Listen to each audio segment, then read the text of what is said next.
नमस्कार प्रिय विद्यार्थी आणि जागरूक पालक.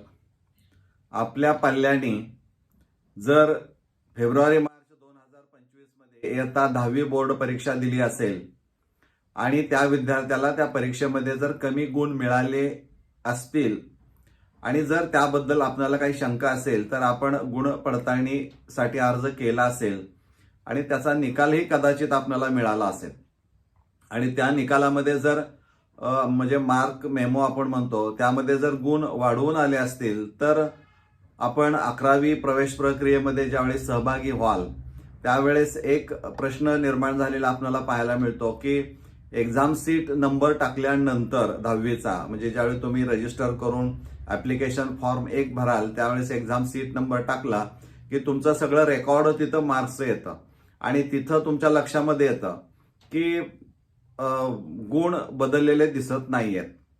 म्हणजे ज्या अनुषंगानं तुम्ही गुण पडताळणी केली आणि गुण वाढवून आले तिथं तुम्हाला अपेक्षित असतं की गुण वाढवून मिळायला पाहिजेत, पण तसं सध्या दिसत नाही.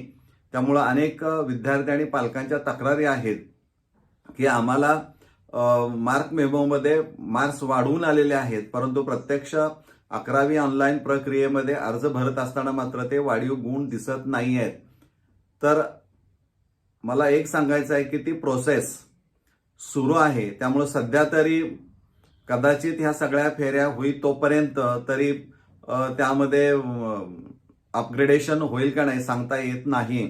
त्यामुळे जे गुण आता दिसत आहेत त्या अनुषंगानंच आपण आता अर्ज भरणं गरजेचं असणार आहे. कारण अर्ज भरायचं थांबवू नका, कारण संपूर्ण राज्यभर कुठंही कुणाचेही ऑनलाईन पद्धतीनं गुण वाढवलेले दिसणार नाहीत, कारण ती प्रोसेस आणखीन सुरू आहे आणि हे अधिकृतपणे मी सांगतोय.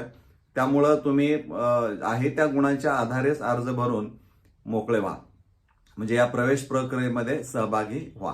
मला वाटतं ही गोष्ट आपल्याला निश्चित चांगल्या पद्धतीनं समजली असणारी आहे. धन्यवाद.